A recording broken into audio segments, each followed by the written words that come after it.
수강생 여러분 안녕하세요. 경제학부 문성재입니다. 여러분들과 함께 이번 가을 학기 한 학기 동안 그 재무경제학을 같이 공부하도록 하겠습니다.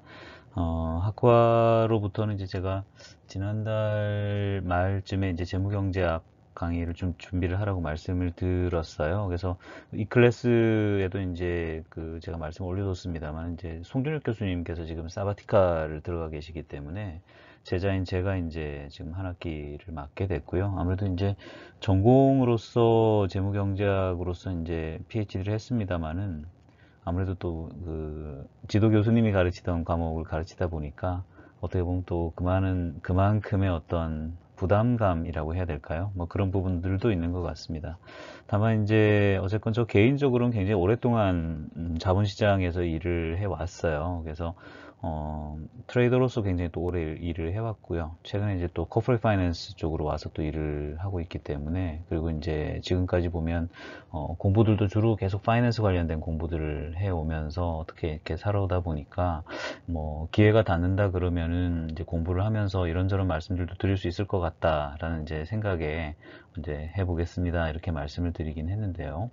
어쨌건 저 스스로 이제 그 재무경제학을 전공하면서 느껴왔었던 많은 부분들, 특히 이제 수업을 듣는 학생들이 우리 경제학부 전공 학생들이 많고, 그 다음에 고학년생들이 많다고 들었습니다. 이제 그 말인즉슨 이제 곧 사회로 나간다는 얘기죠. 그래서 그런 것들을 좀 감안하면서 말씀을 드려야 되지 않겠나 이렇게 생각을 했어요.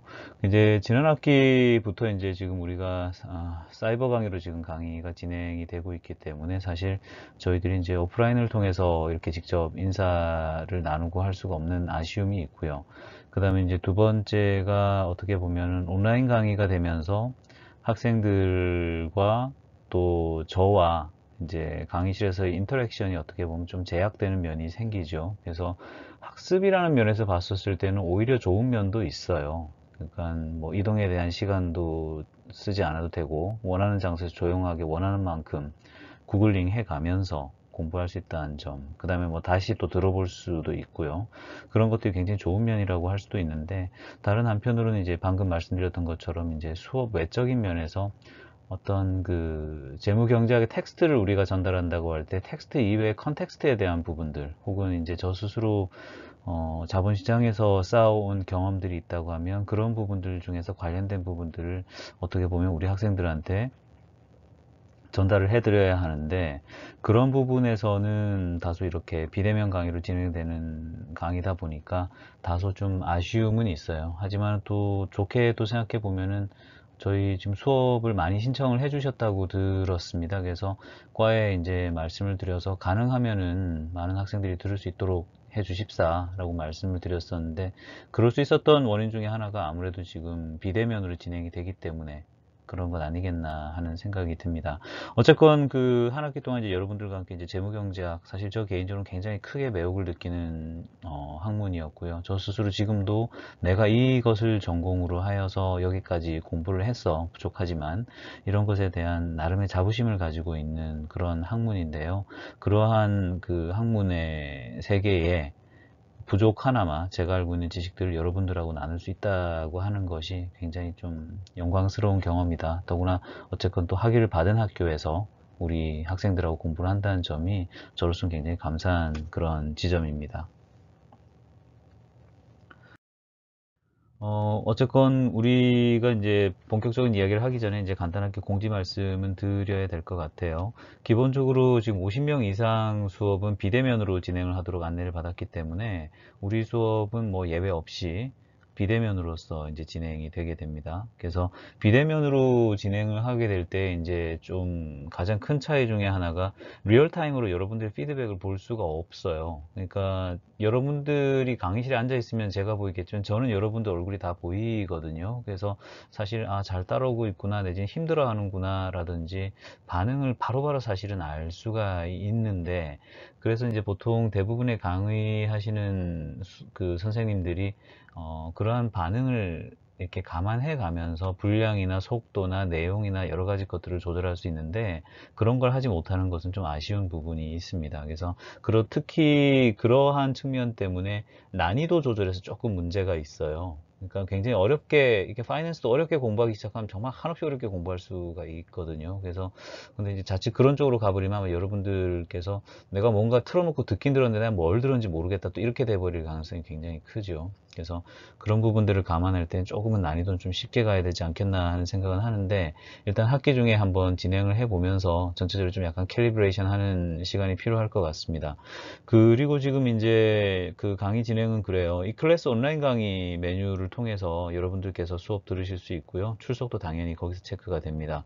그리고 이제 사용한 슬라이드는 제가 기본적으로 구글 드라이브에 제가 공유 폴더를 올려 놓을 거고요. 그 폴더를 제가 이 클래스에 여기서 링크를 드릴 거예요. 그래서 다운받아서 복습하실 수 있도록 그렇게 할 거고, 기본적으로 시험의 출제 범위 자체도 일단 슬라이드를 기본으로 한다라고 생각해 주시면 좋을 것 같아요.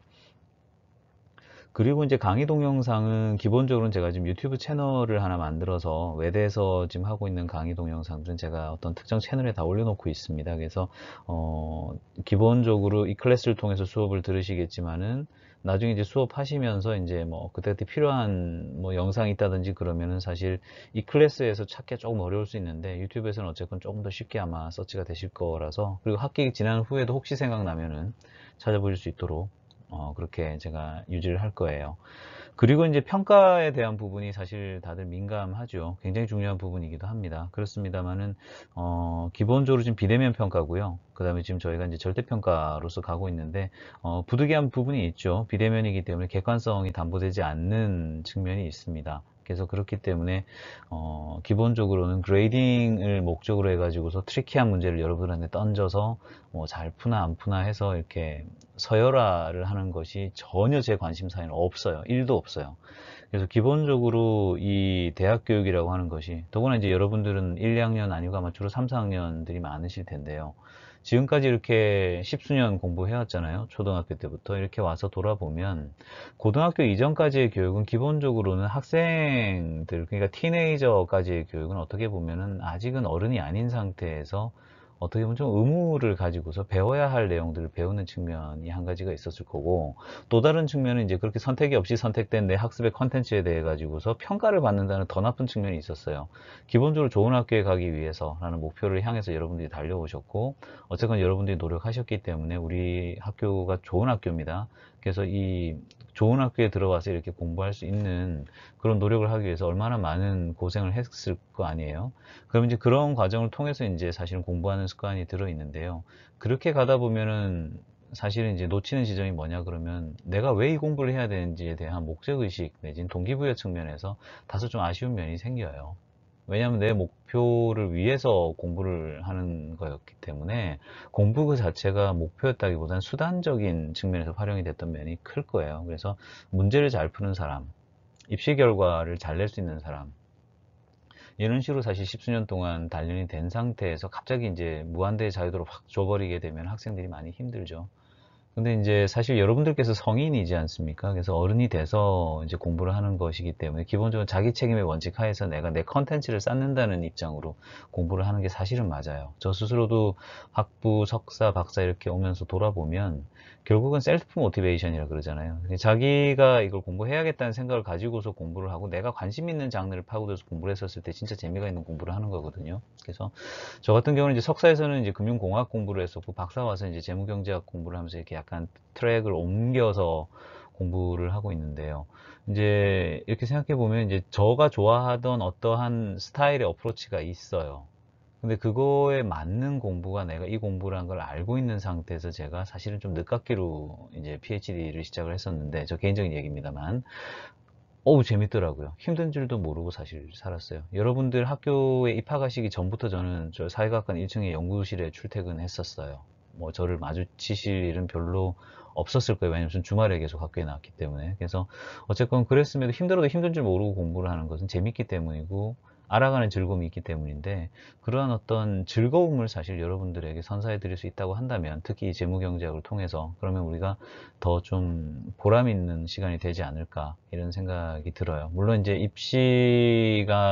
입시라면 그보다 더 무서운 어떻게 보면 취업이라고 하는 더 큰 미션들도 있겠지만은, 기본적으로 내가 파이낸스에 관심이 있다, 혹은 내가 경제를 기반으로 뭔가 소위 말하는 그 상경계열의 직장을 갖고 일하는 것에 관심이 있다. 그러면은 사실 재무경제학적인 지식을 가지고서 우리가 세상을 바라보는 것은 생활인으로서도 마찬가지고 전공자로서도 그렇고 사실 다 유익한 컨텐츠들인데 그러한 것들의 어떤 유익함 내지는 그런 것들을 알아가는 즐거움이라고 하는 것에 좀 최대한 포커스를 맞춰서 진행을 하고 싶어요. 더더군다나 우리가 지금 절대평가이기 때문에 그런 면들은 더 좀 좋지 않겠나 이런 생각을 합니다. 말씀드리다 보니까 생각보다 좀 시간을 많이 써서 제가 또 좀 빨리 남아있는 내용들 이렇게 말씀드릴게요.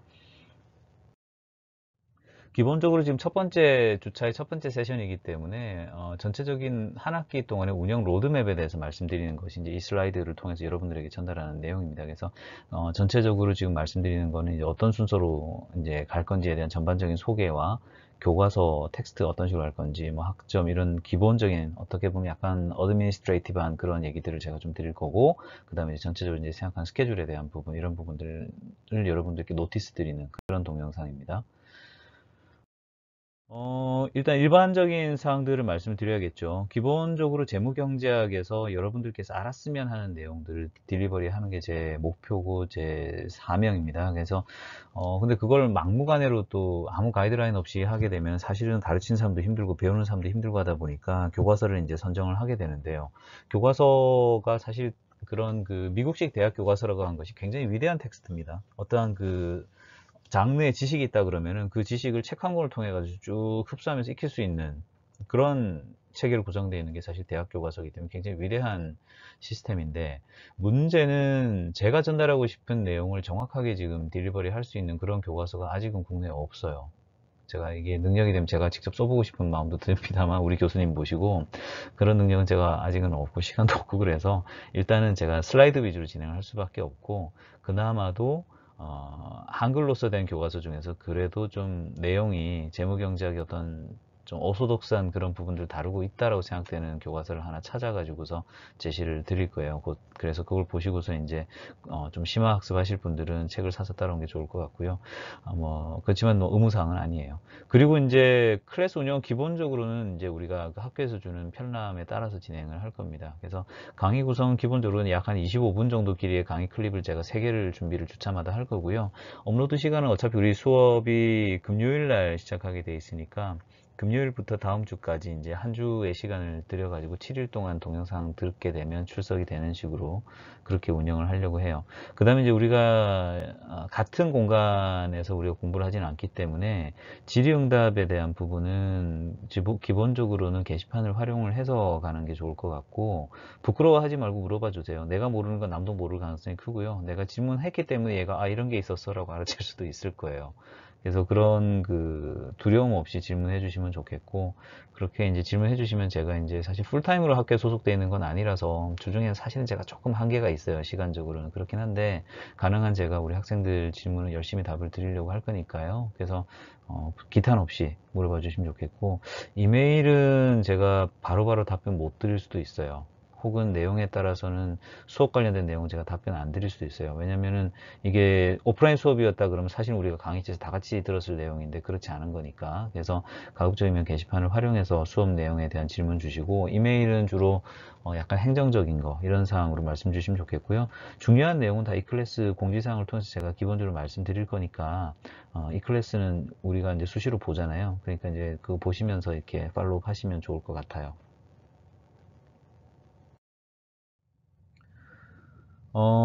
그러면 이제 전체적으로 좀 강의에 대한 소개, 이런 부분들을 좀 말씀을 드려야 될 것 같아요. 일단 우리가 이제 경제에 대해서 배우는 거는 뭐 저희 꼬맹이도 제가 이제 초등학생 꼬맹이 키우고 있긴 한데 초등학생들도 경제에 대한 걸 조금씩 조금씩 배우더라고요. 그래서 저도 참 신기하다. 너네 벌써 이런 거 배우니? 이러면서 생각을 해봤는데 당연하다 싶기도 한 게요. 초등학생들도 다 용돈 받고 요즘 또 전화기도 다들 하나씩 갖고 있더라고요. 이게 이미 경제활동 시작을 하는 겁니다. 결국 이제 우리가 배웠던 것처럼 재화 용역을 소비를 하고 생산하고 분배하고 또 그걸 나누는 말하자면 교역을 하는 그런 것들이 어떻게 보면 경제라는 어떤 시스템이 돌아가는 것들이잖아요. 그래서 그러한 시스템 안에서도 이제 특히 이제 우리가 경제학을 전공한다라고 하는 거는 어떤 논리적인 어프로치, 말하자면 수리적인 분석을 활용해 가지고서 우리가 과학의 언어로서 경제 현상을 바라보는 그런 것이기 때문에 우리가 사회과학자로서 경제학을 전공을 하고 있는 것입니다. 특히 이제 그 중에서 금융에 대한 걸 내가 공부를 한다라고 하는 거는 결국은 경제 그 중에서도 금융이 돌아가는 원리, 소위 말하는 돈의 원리, 그 다이내믹스에 대한 연구를 하는 것이 이제 우리가 지금 한 학기 동안 하려고 하는 재무경제학의 그런 메인 테마들이 되겠고요. 기본적으로는 이제 경제학을 공부하면서 경제학이 다룬 굉장히 방대한 세계, 그 방대한 세계 속에서도 저희가 말하자면 아주 특화된, 말하자면 돈에 대한 그러한 어떤 고민을 하는 것이 저희들이 이제 공부하는 그런 과목이 되겠습니다. 그래서 한 학기 전체의 흐름을 쭉 봤었을 때 우리 교과서상의 흐름을 이렇게 한번 리뷰를 좀 해드리면, 기본적으로는 우리가 불확실성, 소위 말하는 리스크, 그 리스크가 있는 상태에서 내가 어떤 식의 선택을 해야 하는지, 어떤 선택이 합리적이라고 할 때 그 합리성은 어디에서 오는지에 대한 이야기를 좀 해보려고 해요. 그래서 이러한 것들이 이제 우리 재무경제학에서는 효용함수와 위험회피라고 하는 형태로서 이것이 이제 빚어지는 스토리가 됩니다. 그래서 이제 그런 것들을 처음에 좀 말씀을 드릴 거고요. 그 다음에 이제 계란을 한 바구니에 담지 마라 라는 얘기를 아마 들어보셨을 거예요. 아직은 우리 학생들이 이제 경제활동을 본격적으로 내가 벌어서 쓰는 학생들이 모르겠어요. 요즘 이제 사이버 강의 시대고 하니까 아르바이트나 이런 걸 많이 하실라나 싶은 생각도 들다가도, 솔직히 요즘 알바 자리도 흔치는 않잖아요. 코로나 때문에. 어쨌든 이제 그런 상황이다 보니까는 돈을 벌어서 내 근로소득에서 내가 쓸 거 쓰고 남는 돈으로 내가 재산을 형성해서 뭔가 투자를 하고 여기까지 못 간 경우들이 많아요. 사회초년생 때까지만 해도 그렇죠. 그렇습니다만 기본적으로 이제 내가 노동을 통해서 생기는 부가 됐건 내가 갖고 있는 자산을 통해서 생기는 증가한 부가 됐건 간에 내 부를 어떻게 어떠한 형태로서 이걸 갖다가 유지하고 관리할 것인가에 대한 고민을 해보게 되는데요. 그러한 것들이 이제 우리 재무경제에서는 포트폴리오 이론이라고 하는 형태로서 이제 포괄이 되게 됩니다. 그래서 전통적인 형태의 포트폴리오 문제를 이제 그 경제학자들이 어떻게 고민했는지에 대한 스터디가 있고요. 그 다음에 이제 CAPM이라고 아마 한 번쯤 들어보셨을 거예요. 뭐 보통 우리 저기 아마 그런 거 그 CFA 공부하신다거나 아니면은 보통 우리 금융회사 가기 위해서 따는 그런 자격증들 같은 공부하다 보면 이제 이런 CAPM이라는 게 나오는데요. 이제 그러한 것들이 사실 그러한 고민 하에서 하나의 솔루션으로 나온 거예요. 그래서 이제 그런 얘기들을 좀 드리고자 하고요. 그 다음에 우리가 이제 인생을 살면서 사실 리스크를 항상 안고 살아요. 네, 늘 리스크를 안고 사는데, 그러한 리스크라고 하는 것을 우리가 어떻게 정의를 할 것인지, 그리고 우리가 그것을 어떻게 인식할 것인지, 그리고 그걸 우리가 어떻게 관리할 것인지, 그리고 그것을 우리가 어떻게 보면 계량화한다고 했었을 때 어떠한 프레임 안에서 어떠한 모델로서 이 리스크를 계량을 할 것인지, 말하자면 뭐 갑자기 생각나는 거는 그런 거예요. 뭐 뉴턴의 만유인력의 법칙을 활용하기 위해 가지고 사과나무에서 사과 떨어진 걸 봤다는데, 뭐 예를 들어 사과가 떨어지는 리스크와 배가 떨어지는 리스크 다른 거 아니에요? 중력은 같은 중력이 작용했겠지만 이제 우리 경제 입장에서는 그런 거를 보게 되는 겁니다. 그래서 리스크라고 하는 걸 어떻게 내가 모델링 할 것인지에 대한 이야기를 좀 하려고 하고, 그 다음에 이제 좀 재무경제학에서도 상대적으로 조금 젊은 영역이라고 할 수 있는 부분이 이제 이성과 비이성으로 제가 이야기를 하고 있습니다만은 그 behavioral finance, 결국 이제 행동 경제학, 행동 재무, 뭐 이런 것들을 이제 공부를 할 수가 있죠. 물론 우리 학교에서도 이제 물론 재무 경제학 중에서 재무 경제학 이외에 행동 경제학을 공부를 하실 수가 있잖아요. 저 개인적으로도 사실은 많이 관심을 가지고서 봤던 측면이 있었던 것이, 이게 제가 또 완전히 아카데미아에서만 성장했었으면 어떻게 보면 행동 재무 같은 경우는 경우에 따라서는 굉장히 배척하는 입장이 생길 수도 있어요.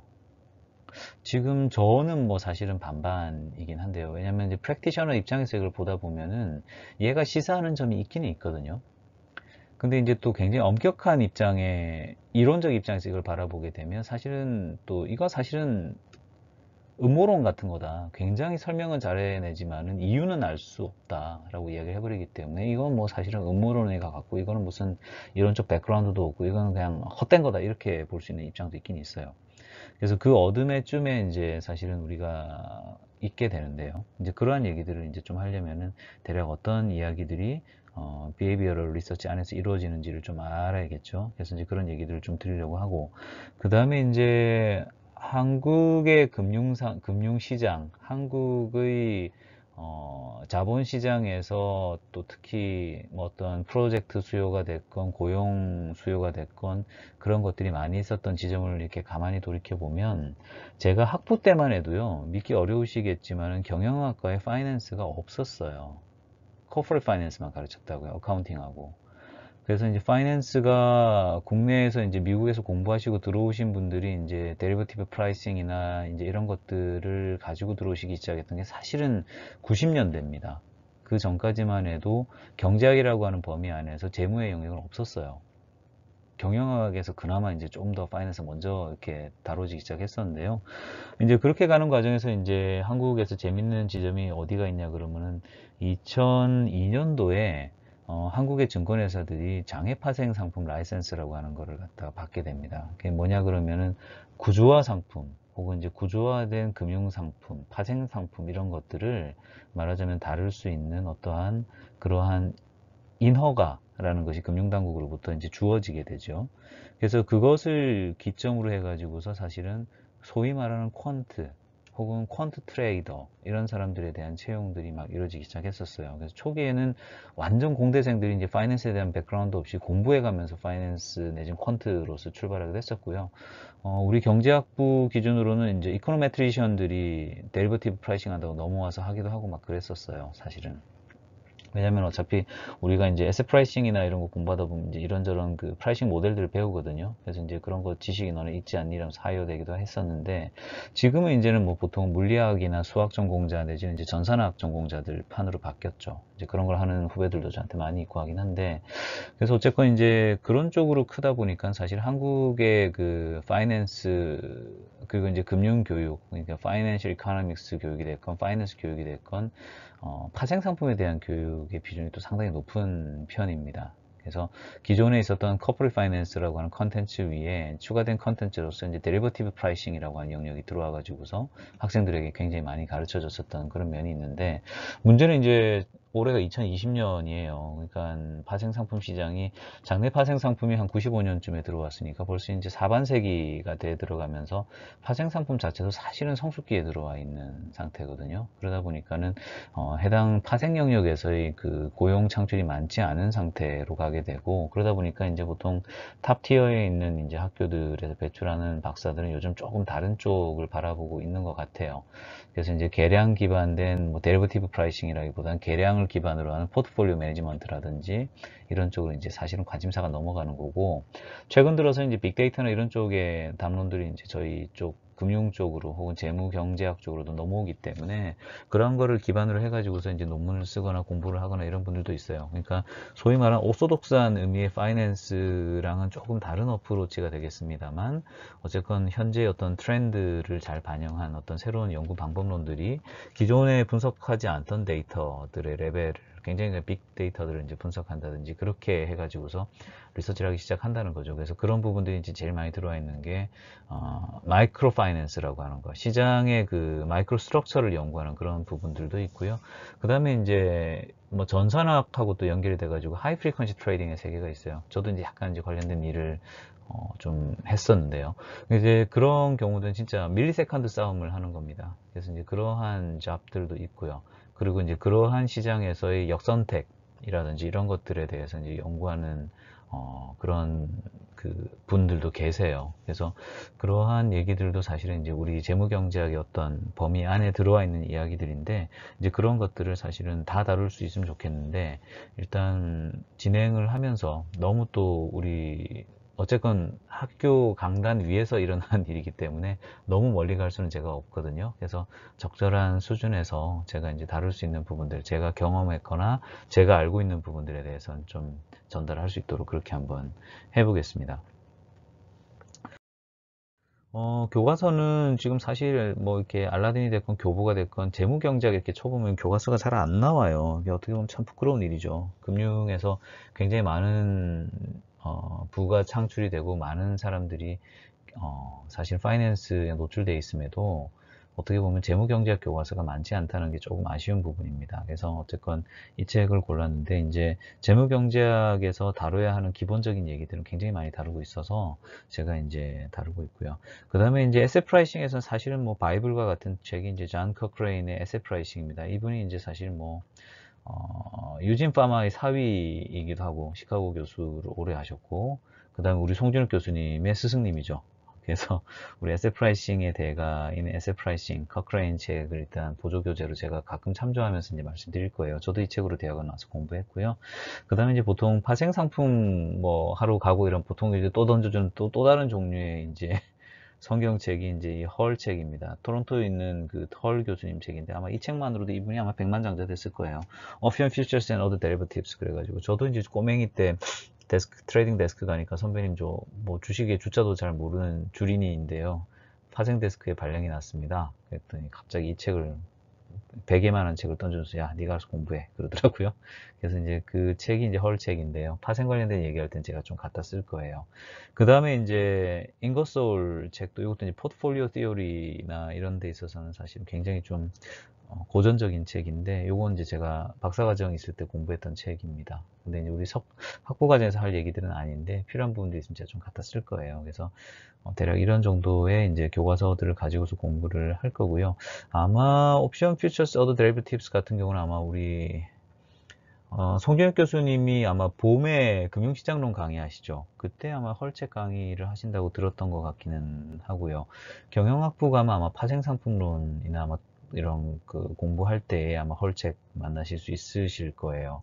그래서 이제 그런 거 공부하실 수가 있을 거고, 그 다음에 어쨌건 뭐 한글로 된 책을 통해서 여러분들에게 어쨌건 랭귀지 베리어 없이 좀 공부할 수 있는 기회를 드린 게 맞지 않나 싶어서 제가 이 교과서를 골랐는데, 하여간 머스트는 아닙니다. 머스트는 아닙니다만은 좀 진지하게 내가 한번 해보고 싶은 생각이 있다 그러면은 한번 투자해 보시는 것도 괜찮을 텐데, 단언컨대 조금 힘드실 수는 있어요. 평가는 절대평가예요. 그래서 기본적으로 지금 학점 부여는 그 교강사들한테 다 위임이 되어 있습니다. 그래서 사실 뭐 마음 같아서 다 좋게 드리고 싶은데 어쨌건 지금 상대평가가 아니라는 것만 해도 굉장히 좋은 거고요.